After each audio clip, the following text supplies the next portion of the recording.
Minutes before Elvis Presley's 8:30 show at the Las Vegas Hilton, a sound no one expected cut through the backstage chaos. A child's voice, soft but steady. It was Lisa Marie, humming a gospel tune her father once taught her at Graceland. The crew froze. Elvis turned, and what happened next silenced the entire hallway. Las Vegas Hilton, December 5th, 1976. The air backstage shimmered with heat and nerves. Beyond the concrete hallway, 2,000 fans waited in the showroom, their chatter blending into a restless ocean of sound. Inside the dressing room, Elvis Presley stood before a full-length mirror, adjusting the collar of his white Phoenix jumpsuit. Rhinestones caught the light like falling stars. Stage manager Joe Esposito tapped his clipboard. 5 minutes, E. Elvis nodded but didn't move. The mirror held a reflection that wasn't smiling yet. Sweat rolled down his temple, and for a second, the king looked less like a performer and more like a man holding a fragile kind of peace.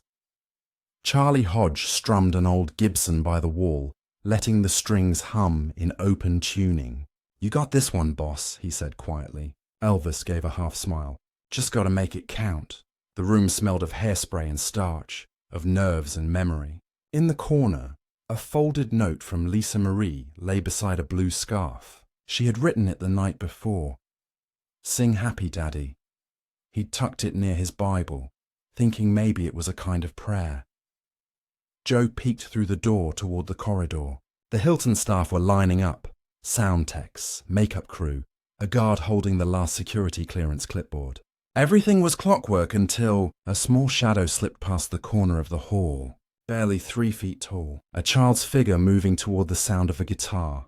At first, nobody reacted. Maybe it was someone's relative, or a fan's kid who got lost. But then came the voice, soft, unsure, carrying the first line of "You'll never walk alone." Charlie froze mid-strum. Joe turned. The guard started forward. Instinct, not malice. But Elvis heard it too. He turned toward the doorway. Lisa Marie, 7 years old, in a white dress with lace cuffs, hair tied in a ponytail, holding a stuffed bear. The sight of her stopped him cold. He hadn't expected her tonight. The Hilton had strict rules. No family backstage this late. But somehow she'd slipped through, following the sound of music. The tension in the room thickened. Joe whispered, "She's not supposed to be here." Elvis didn't answer. He just stared, caught between duty and instinct. For one long second, no one breathed. The king of rock and roll stood face to face with the only person who could make him forget the world was watching. What does a father do when the line between the stage and the home blurs? What matters more, the timing of a show or the rhythm of a memory being born? Elvis took one step toward her. His hands, still trembling from the pre-show adrenaline, softened. "Hey there, little darling," he whispered. Lisa's eyes lifted. "Can I sing for you, Daddy?" Every muscle in the room tensed. Security looked to Joe. Joe looked to Elvis. The show clock was running down. Elvis smiled slowly, as if the answer had already been written in that note beside his Bible. "Go ahead, baby. Let's see what you got." The moment hung in the air like a spark waiting to catch fire. And as Lisa took her first breath to sing, every grown man in that room forgot they had a job to do. The rule was simple. Once the 5-minute call hit, no family, no visitors, no exceptions. The Las Vegas Hilton had rehearsed it 100 times. But rules mean little when a child's voice finds its way into the space between heartbeat and song. Lisa Marie stood at the threshold, tiny hands gripping the stuffed bear tighter. Elvis knelt down slowly, the rhinestones on his jumpsuit winking like distant constellations. "You remember the tune, honey?" he whispered. She nodded nervously. "The one from Graceland?" "Yeah, that's the one." For a second, the entire dressing room, Joe, Charlie, the security guard, froze in tableau. It wasn't supposed to happen. The curtain call clock was ticking. But what followed was the kind of silence that rewrites priorities. Lisa hummed the first line again. Her voice was light, unsure, like the start of a secret. "When you walk through a storm," the melody drifted upward, trembling but pure. Charlie's eyes widened. "That's good, real good," he murmured under his breath. Joe glanced at his watch. 2 minutes till intro, he whispered. But even he couldn't look away. Elvis leaned in, harmonizing beneath her tone, his deep baritone folding under her treble, a protective warmth. His face softened, pride flickering through exhaustion. He hadn't planned this, but it was the first time he'd heard her sing this close. It felt like watching sunlight move through stained glass, and still, time moved on. The crowd outside began to clap in rhythm, mistaking the pause for a signal that the show was about to start. The sound leaped through the wall, a distant thunder. Lisa stopped mid-line, startled. "Did I do it wrong, Daddy?" Elvis shook his head. "No, darling, you did it just right." That one sentence carried more weight than any stage cue. Behind them, the Hilton liaison paced nervously, muttering about schedules. But no one in that room moved. Have you ever seen a moment so pure it felt out of place in the real world? How many times do we trade beauty for punctuality and never even notice what we've lost? Elvis took Lisa's hand, guiding her closer to the mirror. "You hear that?" he said, motioning to the crowd. "They can wait a little while. You and me, we got our own song first." Her smile grew, and for a heartbeat, he wasn't a superstar, just a dad trying to make his little girl brave. The crew, who had seen him at his highest and lowest, stood in stunned silence. Then Joe's voice cracked the moment, half whisper, half disbelief. Curtains in 30 seconds. Elvis didn't blink. He lifted a finger, not to stop her, but to find the harmony. And that's when something impossible happened. The king let his daughter lead the song. Backstage, order was everything. Every movement, every breath timed down to the second. But now, chaos crept through the hall like static. Security radios buzzed. The Hilton coordinator, a man named Frank Doyle, whispered sharply into his mic. "Presley still in dressing. Repeat, still in dressing." Joe Esposito stood by the door, hand gripping the frame. "Hey, we're late," he said, voice tight but respectful. "You know the crowd. They start banging tables if the lights don't drop on time." Elvis didn't answer. He stayed knelt beside Lisa, letting her find her footing in the song. Her voice was soft as tissue paper, but it filled the little room like dawn light spilling through blinds. Every syllable wobbled, every note trembled, but it was honest. Frank's shoes clicked closer. "Joe, we've got a union stage call on the clock. You know what that means?" Joe snapped back, whispering, "You tell him to walk out there mid-song if you want. I ain't doing it." Charlie Hodge, sensing the tension, gently picked at the strings of his guitar, laying down a faint rhythm under Lisa's melody. A heartbeat of sound, steady and human. Lisa stumbled on a note. Her lip quivered, and for a second, she looked up as if she'd broken something sacred. Elvis smiled, soft, patient. "Try it again, sweetheart, just like you did on the porch." He said it like time didn't exist, like 2,000 people weren't out there waiting to see him. Frank whispered to a guard, "We're past showtime. Hilton's gonna dock him." But even the guard, hard-faced, arms folded, didn't move. He was watching the same thing everyone else was. A father kneeling before a child. The rhinestones on his jumpsuit catching Lisa's reflection like constellations orbiting her. And then she found it. The right pitch. The perfect note. Her voice floated, gentle but strong this time. Elvis's harmony slid under hers, rich and golden. The sound was imperfect, too raw for a record, but too beautiful to stop. The hallway staff, the seamstress, the lighting tech, they had all gone still. The usual pre-show chaos dissolved. Even Joe lowered his clipboard, whispering, "Well, have you ever seen something so genuine? It forced the world to slow down. How many rules exist just to protect moments that were never meant to be timed?"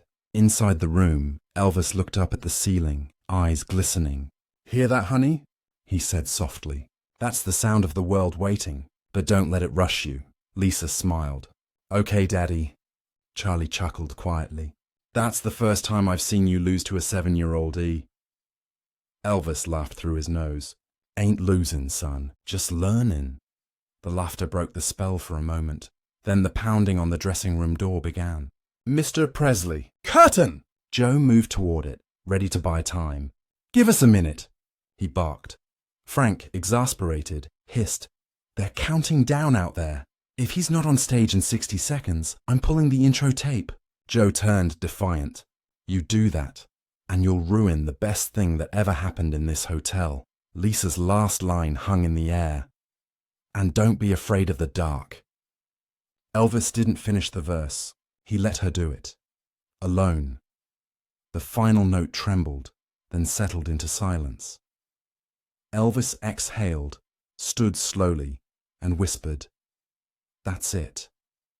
He kissed the top of her head. You're braver than I ever was.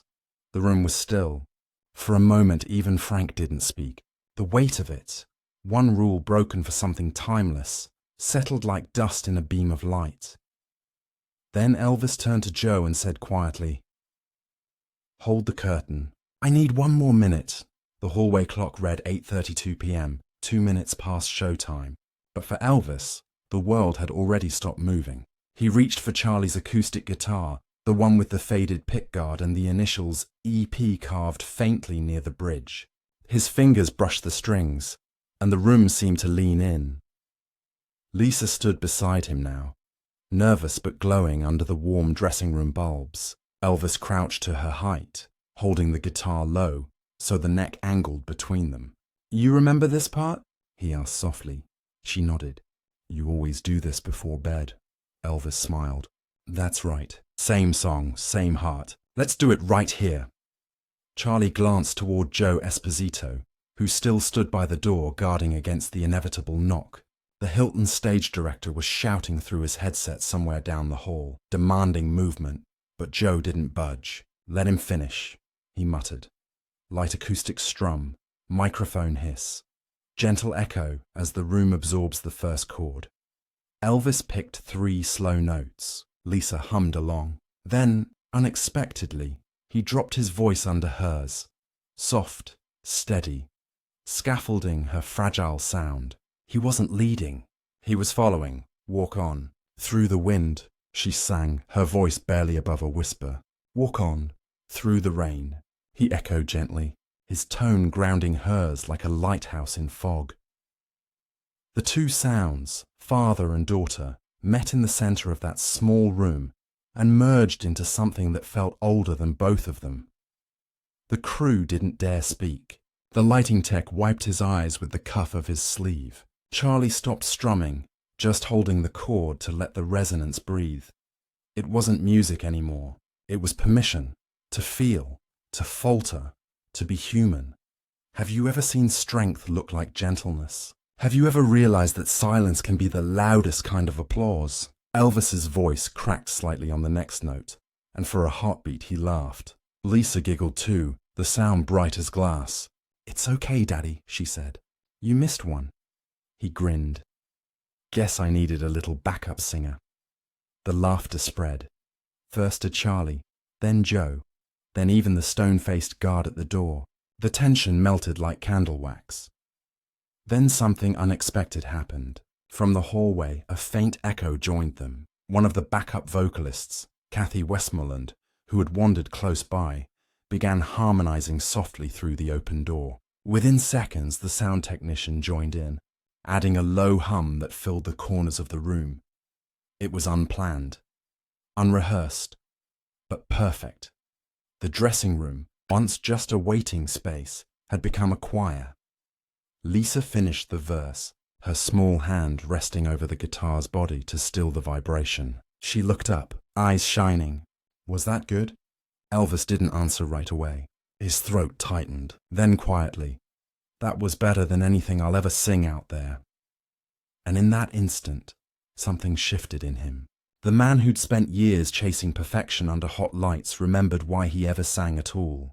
Not for fame, not for applause, but for connection. Elvis set the guitar down, gently kissed Lisa's forehead, and whispered, You made me brave again. The blue stage scarf still sat folded on the vanity table. He picked it up, looped it gently around her neck. For luck, he said. You keep this safe for me, she smiled. Okay, Daddy. The knock finally came at the door. This time, Elvis didn't flinch. He stood, smoothed his suit, and nodded to Joe. All right, he said quietly. Now we can start the show. As he stepped into the light, every man backstage swore they could still hear her final note echoing behind him. The door opened just enough to let the noise of 2,000 people rush in. The Las Vegas Hilton showroom was ready, its ceiling lights dimmed to a glittering hush. But inside that small dressing room, something sacred had already taken place. Joe Esposito exhaled like he'd been holding his breath for an hour. Charlie Hodge wiped the corner of his eye and muttered, "You sure you want to follow that with a concert?" Elvis gave a small smile, but there was a different light in his eyes now, softer, steadier.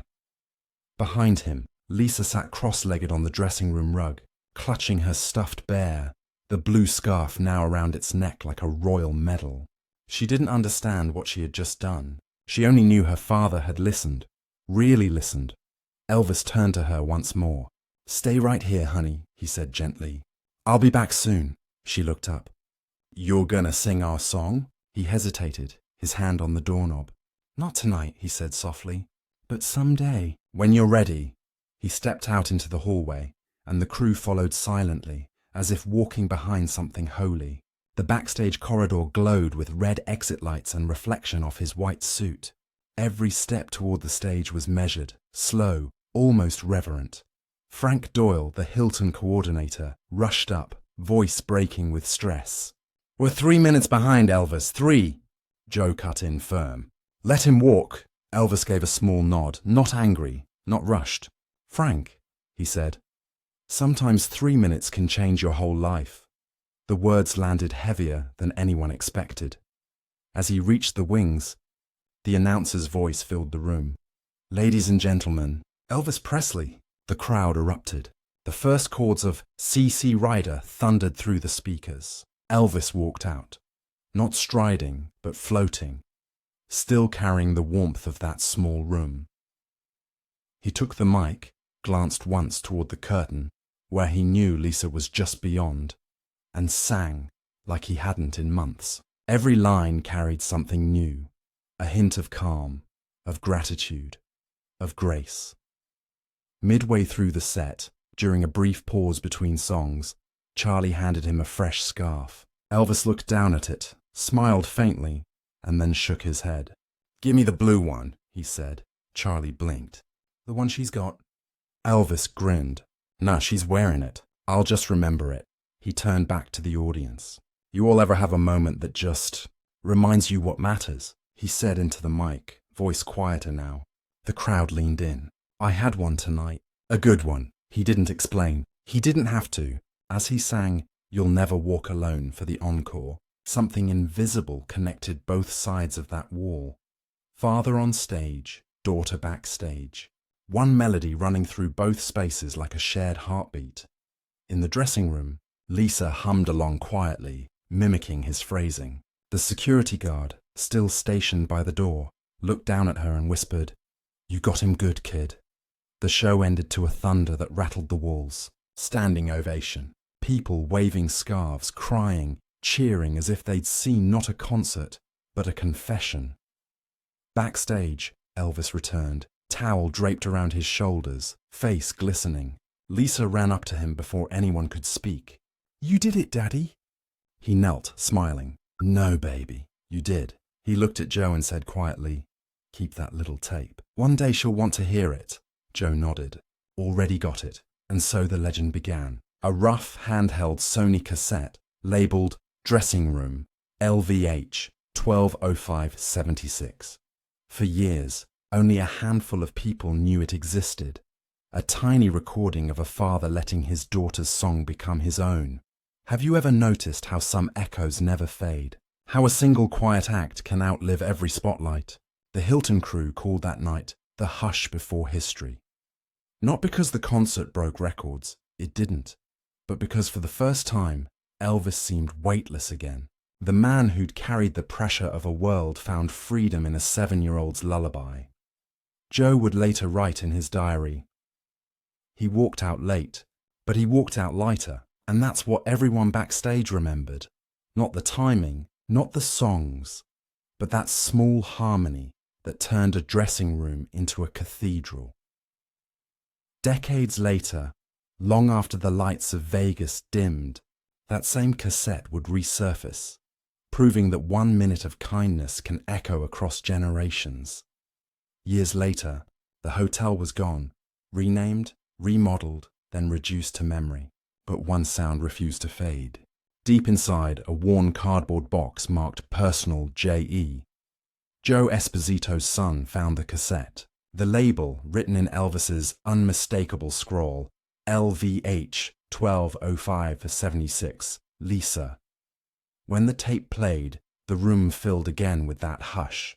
You could hear the buzz of fluorescent lights, the creak of a chair, then two voices, one deep, one small, finding each other mid-harmony. It wasn't polished, it wasn't perfect, but it was real. A collector called it a father-daughter hymn. Others said it was the sound of grace in human form. But for those who were there, it was simply that night. At Graceland, a few years later, visitors began to notice a new addition to the display. A small blue scarf, a stuffed bear, and a plaque with a handwritten note. It read, "You kept me brave. Daddy, 1976. Lisa Marie had placed it there herself. She didn't talk much about that night, but she once said in an interview, "He wasn't Elvis then. He was just my dad, and that's the version of him I miss most." Reporters called it the backstage miracle. Fans started leaving blue scarves and cassette tapes at the gates of Graceland, each one tagged with a note of courage, like small prayers folded into fabric. A retired Hilton guard, Ray Palmer, once said in a radio interview, "I was supposed to move her out. I didn't. Best decision I ever made." His voice cracked on the recording. "I've seen a lot of stars lose their shine, but that night, I saw one remember why he glowed in the first place. It wasn't just nostalgia, it was transmission. That brief harmony passed through generations like a current. Every singer who grew up on his music inherited a piece of that gentleness, the courage to pause, to listen, to make room for something smaller than fame."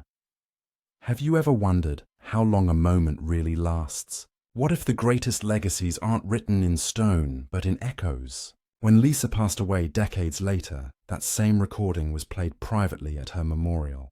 Not for the cameras, not for the fans, just for the family. They said when the tape reached the last chord, there was no applause, only tears. In that quiet playback, the king sang again, and the child answered, and the world, for one moment, remembered what it meant to listen. The tape clicks off, but its final echo, two voices, father and daughter, still lingers like a heartbeat under history. Every legend leaves behind a stage, but the best ones leave behind a heartbeat. What happened backstage at the Hilton that December night wasn't rehearsed, filmed, or written into any contract. It lived because someone chose stillness over spectacle. Elvis had been many things to the world, an icon, a rebel, a headline, but in that moment, he was simply a father teaching his child that courage doesn't always roar. Sometimes, it sings softly from the corner of a room. Years later, those who were there spoke about it like a secret too precious to embellish. The sound tech remembered the way the air changed. "Like oxygen turned to light," he said. Charlie Hodge kept that same guitar until his final days, never cleaning the smudge where Lisa's fingers had rested. At Graceland, visitors still stop at the small blue scarf display. They don't stay long. They just stand quietly, as if the room itself asks for silence. Some whisper prayers, others smile. All leave changed. There's something timeless about the way music preserves love. Tape may stretch, reels may fade, but emotion, real, unfiltered emotion, outlives the medium. It's what turns noise into memory. Have you ever had a moment you didn't realize was sacred until it was gone? Have you ever wished you'd stop time just once to let someone finish their song? That's what this story reminds us. The bravest thing you can do is listen. In a world obsessed with performance, patience is the rarest art. Elvis taught millions how to move, how to sing, how to feel larger than life. But that night, his daughter taught him how to be small again. And in that shrinking, he found something infinite. The legend of the king didn't end on a stage. It echoed in the pause before applause, because sometimes the most powerful performances are the ones the world almost never sees. Somewhere, a hand presses play again, and two voices, one famous, one forever loved, begin to sing. If this story touched you, don't just let it fade into silence. Share it with someone who's still chasing their spotlight. And remind them that the quiet moments matter most. The next time life pulls you toward hurry, stop and listen. Somewhere, someone's trying to sing their first note, because legends aren't born under lights. They're remembered in the pauses between them.